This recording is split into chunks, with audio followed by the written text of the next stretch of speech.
Good afternoon and welcome again to the Stoner Report. Oh, sorry, there was no music there, but that's okay. We don't really need music. Happy Valentine's Day. Here at Cannabis Culture Magazine headquarters, Vapor Lounge, etc., etc. I hope you guys are all enjoying the day and are quite high and ready to hear some news. It's been a bit of a short week for me. We had Monday off. It's BC Day. It was BC Day, civic holiday that they threw in a few years ago. So I only have 4 days, so it might be a little short. Ashley will join us again at 2:20 with some more stuff from the store downstairs. We're having a 15% off glass sale or 50% off rollies as well. So come on down to 307 West Hastings and check out the store and our lounge, and we'll hear from Ashley later. So yeah, a lot of stuff going on federally in the States. First of all, 18 Congress members ask for Obama to loosen marijuana regulations. Encouraged by the president's recent comments to the New Yorker on how cannabis is no more dangerous than alcohol, 18 members of Congress signed a letter to President Obama asking him to reschedule marijuana. The schedule system was introduced by the Controlled Substances Act of 1970 and puts all drugs with some potential for abuse into 5 categories, with Schedule 1 being the most severe and Schedule 5 the least. Weed, along with heroin, ecstasy, and over 100 other substances, is listed as a Schedule 1 drug, meaning that the federal government deems it has a high potential for abuse and no medicinal purpose whatsoever. As the letter points out, cannabis's classification is ridiculous and harmful, and Obama knows it. Marijuana's Schedule 1 classification is a higher listing than cocaine and methamphetamine, Schedule 2 substances you gave as examples of harder drugs. This makes no sense. Classifying marijuana as Schedule 1 at the federal level perpetuates an unjust and irrational system. Schedule 1 recognizes no medical use, disregarding both medical evidence and the laws of nearly half of the states that have legalized medical marijuana.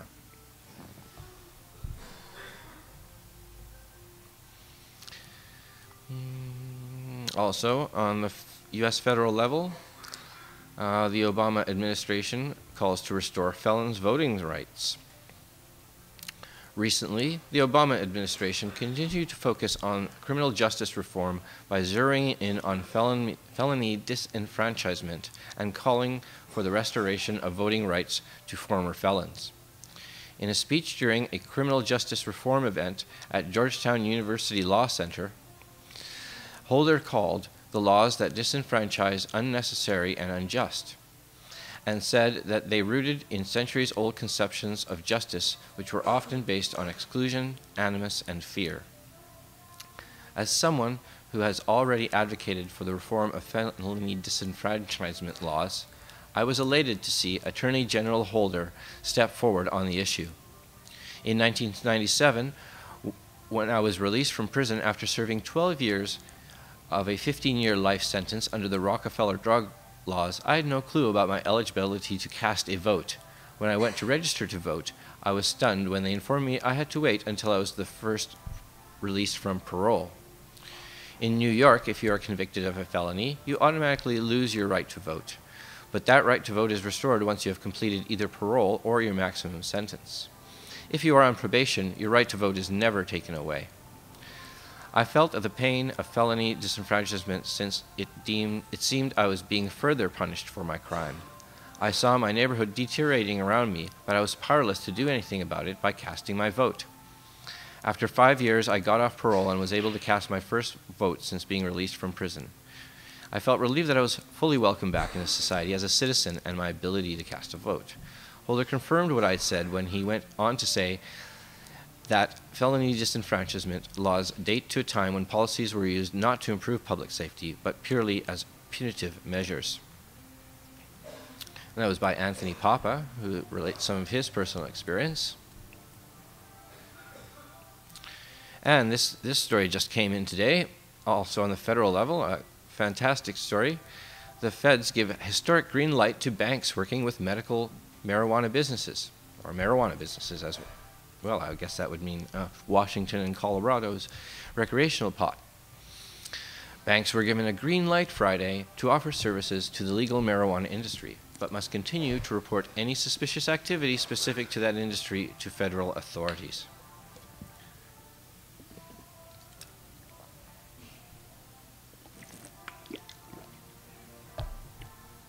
The historic step brings marijuana businesses closer to legitimacy in states where pot is already legal. But it falls short of the legislative action that many banks want to see before doing business with marijuana operators. That will be up to Congress to consider. In a joint statement, the U.S. Department of Justice and the Financial Crimes Enforcement Network, a bureau of the U.S. Department of Treasury, said that the move gives greater financial transparency to an industry that remains illegal in nearly every state. It also makes clear that banks would be helping law enforcement with information that is particularly valuable in filing regular reports that offer insights about how marijuana businesses work. Law enforcement will now have greater insight into marijuana business activity generally, FinCEN said in a news release, and will be able to focus on activity that presents high priority concerns. Banks currently must file a suspicious activity report any time they suspect a transaction has a drug connection. Under the new guidance, banks would have 3 tiers of SARs specific to marijuana businesses depending on the levels of concern. So that's good news. Hey. Yep, yep. After the longest time of the feds or banks refusing to deal with marijuana industries, simply because the feds forbade it. Looks like that's all going to change. In Hawaii, however, lawmakers have killed a bill to legalize marijuana, but they're still considering decriminalization. A bill to legalize recreational marijuana in Hawaii died in committee Thursday, but state lawmakers advanced a measure that could decriminalize possession of up to an ounce of the drug. Washington and Colorado have taken the big leap, and everyone is looking at these 2 states to see how they will be dealing with all the issues that come up, said Senator Will Espero, who represents Iwa and chairs the Senate Public Safety Committee. At this time, the legalization bill is dead. That pronouncement followed written and spoken testimony from dozens of interest groups and private citizens on both sides. Police and prosecutors argued against both proposed measures. They said legal marijuana would entice kids, result in more addiction, and put Hawaii at odds with federal drug laws. Supporters of the measure argued that prohibition leads to widespread incarceration, squanders public resources, and fuels a black market. So that's too bad in Hawaii. Also, not so great news in Illinois. Proposed Illinois medical pot rules would require about $500K to open shop. Illinois' regulators have come out with the proposed requirements for opening medical marijuana grow centers and dispensaries. And they come with a steep price tag that advocates say could be costly for consumers. For dispensaries that sell the pot, state officials proposed a $5,000 non-refundable application fee, proof of $400,000 in assets, a $30,000 permit, and a yearly permit renewal fee of $25,000. For cultivation centers, the Department of Agriculture proposed a $25,000 non-refundable application fee, $250,000 in liquid assets, payment of $200,000 upon removal of a permit, and renewal fee of $100,000. The costs are sure to eliminate a lot of potential entrepreneurs, said Joseph Friedman, a pharmacist from Lincolnshire who hopes to open a dispensary. Probably 50% of the wannabes are now out, he said. This is going to bring out just the serious players who are well capitalized and well credentialed. Yeah, serious players have to have money, I guess. Well, I guess that's the world. Marijuana might stop the spread of HIV. In a new study on monkeys, found THC lower infection levels, healthier immune cells, and better survival rates. Marijuana may be able to slow immune tissue damage in HIV patients, a new study has found. Doctors can already recommend cannabis to HIV and AIDS patients in medical marijuana states to combat nausea, weight loss, and pain when there is pharmaceutical THC derivative available to patients in all states. Now, evidence from this and previous studies suggests that marijuana could actually be effective in combating the underlying disease. Monkeys, I should point out that nausea, weight loss, and pain usually comes from the chemotherapy pharmaceuticals that are being given after the radiation dose. Monkeys infected with an HIV-like virus were better able to combat the disease if they received THC every day, according to research from Louisiana State University published in the health journal AIDS Research and Human Retroviruses. The study measured immune tissues in the stomachs of rhesus monkeys and found that those given to pot derivatives over a period of 18 months maintained healthier cells than those that were denied the THC treatment. These findings reveal novel mechanisms that may potentially contribute to cannabinoid-mediated disease modulation, wrote Dr. Patricia Molina, the study's lead author. It adds to the picture and it builds a little bit more information. So that's more information on medical marijuana. It just keeps growing. Kamloops Compassion Club owners challenge the MMPR. This is one from Canada. Similar to what's happening in Illinois, only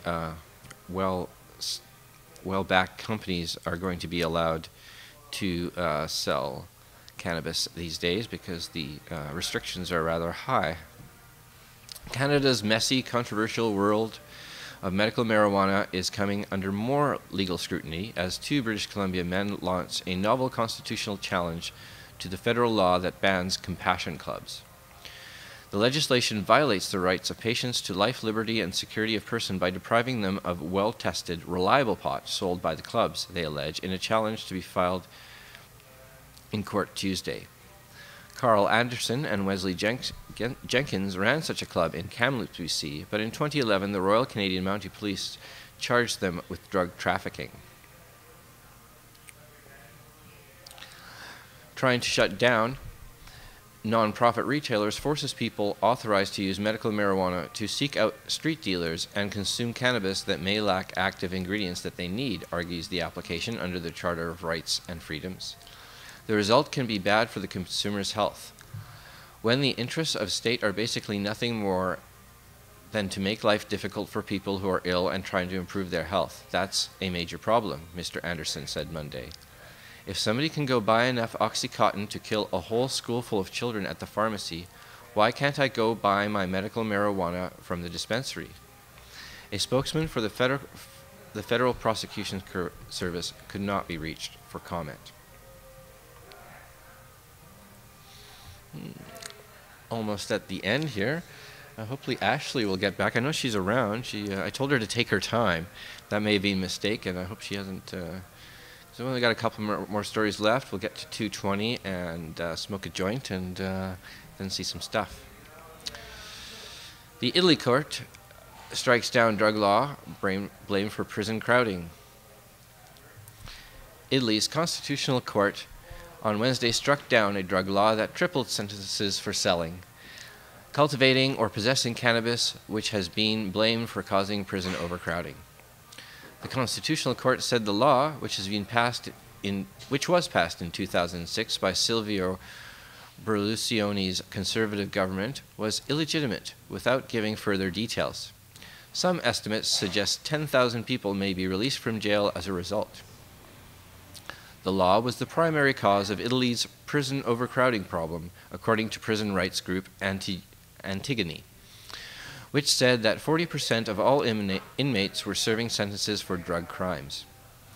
Italian jails are the most crowded in the European Union, with about 62,000 detainees held in cells built for fewer than 48,000, according to official data. The law classified marijuana and hashish as in equal terms to cocaine and heroin, raising sentences for cultivation, sale, and trafficking to 6 to 20 years from 2 to 6 years previously. After the court's ruling, the drug law previously in place will automatically take effect, under which crimes related to hard drugs like cocaine and heroin carry lengthier sentences than cannabis. Neither law made it to a criminal offense to consume cannabis, but both outlawed its possession. So that's similar to the idea of reducing, it's 420, sentences in the United States that discriminate between crack and cocaine. Happy 420 in the Mountain Time Zone there, and happy 220 to everybody else, and why not celebrate by having a joint. So I'm going to roll a joint. Ashley! Oh, Ashley!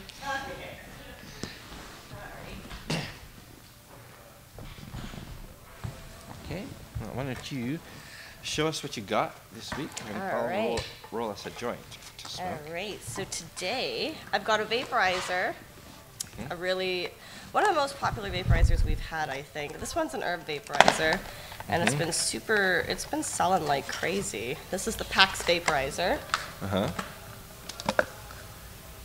PAX by Plume. Now these ones come all in one piece, so you're less likely to lose everything. So what you would do is you would load your weed up in the bottom. It's all magnetized, so you don't lose the bottom either. You would load up some ground weed up in there. Make sure it's pretty finely ground. You want the air and the heat to regulate, like to get through all of it. And to turn it on, you would just press the mouthpiece down, and that turns on. It takes about a minute to heat up, maybe 30 seconds, you know. And when it's heated, that purple light will turn green, and that'll let you know that you're ready to go. Cool. Now this one comes with a few fun features. To check the battery life, all you have to do is shake it. And right now it's telling me it's on medium right now, so you got a little bit of battery power left. These ones come with your wall charger. Oh, lots of stuff in there. Yeah. Your user guide. It comes with, you set it on this base to charge it, so you'd pretty much take the mouthpiece off and set it down on there, and then underneath is the USB cable that you would, or not the USB, sorry, the plug-in that you would plug the bottom into. So it's like, it's in the bottom. It's a little, doesn't really stand up. Okay, but there's a way to get the cord in there without it. Just right in there. Oh, I see. And then there's a little hole on the side for the cord to come out. So there's so it that. Won't be tipsy. Yeah. This one comes with 3 different temperatures. So you would change the temperature. There's a little light in there, and you would press that. And that comes with like a low, medium, or high temperature setting. So what would you use that for? Like, you said it's for weed only? Yes, herbs. This one's just for I see. herbs. So you can get different effects from different temperatures for sure. Yeah. I usually go with medium, low to medium, just to start off. I like not so much. Like a lot of people like the really milky vapor to go in. I don't. You know, I like to keep it steady. Nice. Yeah, it's definitely a different flavor when it doesn't get milky. It tastes fresher and almost like vegetables. So I like that. It always reminds me of corn on the cob for some reason. Yeah? Nice. I don't know why, but that's the taste I get from most vaporizers. I get an earthy kind of taste, an earthy more, it's nice. Depends on the weed too. Oh yeah. Of course.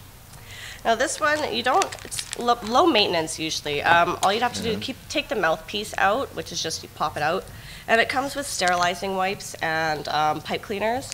And all you do is stick your pipe cleaners in there and inside there just to clean it, and then it does generally get sticky, as do all, smokables. So take your sterilizing wipes and just wipe the mouthpiece off and any type of stickiness usually.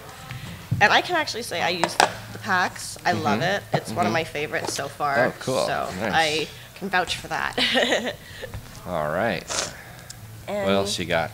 I brought, a lot of people have started dabbing lately. That's right. It's become super popular. And a lot of people have moved on from, using the regular tie nails to domeless nails. Okay. These ones you don't need a dome with. These ones a lot of people find a lot more easier And why is that? Just because you don't need to light it, put the dome on, sit there and try to like. Okay, so you can just light it, and then put it on, you're good to go. Yeah. Okay, I see. So this one's a duality tie nail. So this one can go on both 14 or 18 joints. So it's there. And yeah, these ones are good because then you don't, if you have different size bongs, you don't have to buy different size tie nails. You can just switch it. Oh, cool. And a lot of people have started low temping, so I brought up a carb cap as well, which is one of these things.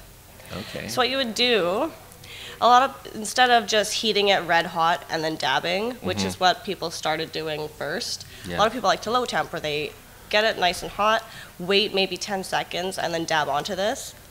Get as much as a dab on there as possible, and then put the carb cap on, and that just gives it a nice. I find that you get more of the dab. You don't waste more of the dab. Like as long as you have the carb cap on, you can keep taking. You can keep. Right. You know. Yeah, because it takes a little bit of time, depending on the temperature, to melt it all. And it makes it smoother. I find you taste a lot more of it. Yeah. You get higher. That That's what you want. Okay. Yeah, so that's what I find a lot of people are starting to go for. I'm starting to really get into the domeless nails. Just stoners are lazy sometimes. You know, they don't want to do the whole that. So, yeah. Right on. Good to go. Well, thanks so much. And how much were those items? So the packs we sell for $280 plus tax. Okay. It's not a bad price. I don't mind the price considering it's one of the best. It comes with a 10-year warranty as well. Oh, okay. So you're pretty set for 10 years. That's quite a while. Yeah. So in case you do have an unfortunate accident with it, you know, as long as you send it into the company, they'll fix it for you. So that goes for $280 plus tax. Thank you. And then the duality nail that we sell goes for $100 plus tax. Okay. And then the carb cap goes for $40 plus tax. So, yeah. There you go. There's that. And this one's the bigger size. We do sell the smaller sizes that go on just the regular tie nails that aren't the duality nails. So. That's terrific. And what else is going on in the store? Today's our last day of the Stoner Sweetheart sale. So last day to get 15% off all the glass in our store. And then starting on the 16th, it's buy one, get one rollies, and all books are 50% off. All the books? All the books. Literature. Okay, yeah, for the rest of the month. What kind of books do we got down we there? We have pot growing books, we have, mushroom growing books, psychedelic books, all the books that tell you, your psychedelics, your mushrooms, all that. We have we also have magazines. We also have magazines. We have like fun little cookbooks. Okay. Those are fun, yeah. Okay, cool. So I find with the cookbooks, they incorporate more than just the desserts. So you can make like spaghetti, or you can make like steak with infused, all this. It's amazing. So that's fun. That's fun. Spaghetti and pot balls. Exactly. Oh, nice. I can taste it now. Okay. Well, that's awesome. Yeah. Thanks again for coming up. Yeah, thank you for having me again. Yeah. And I'll be back. Yeah, she'll be back next week with some more stuff. Alrighty. All right. See ya. Take care. Yeah, you too.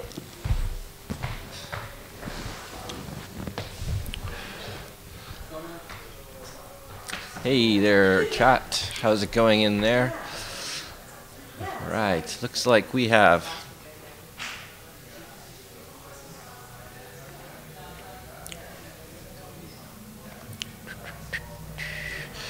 no more stories left. So that went out. No, I don't think we read the Mexico story.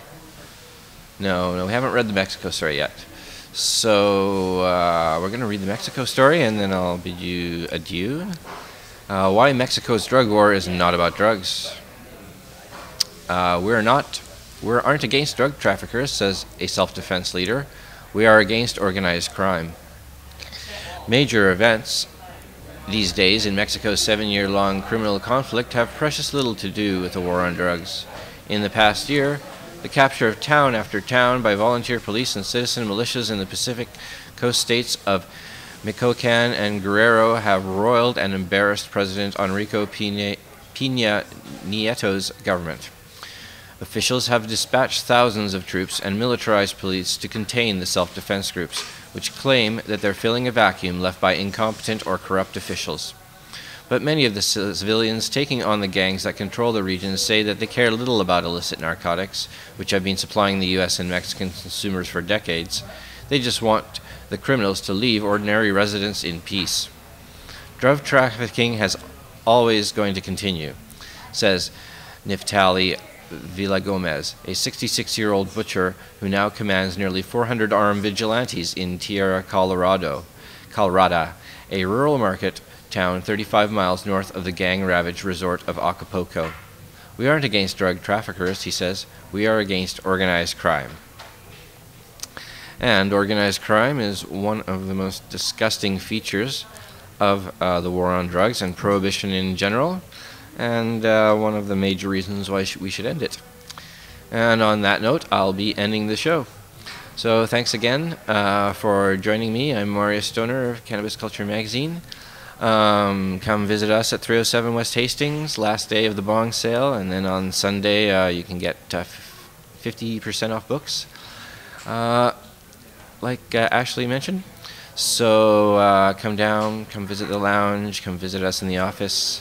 And then until then, have a great weekend, happy Valentine's Day again, and take care.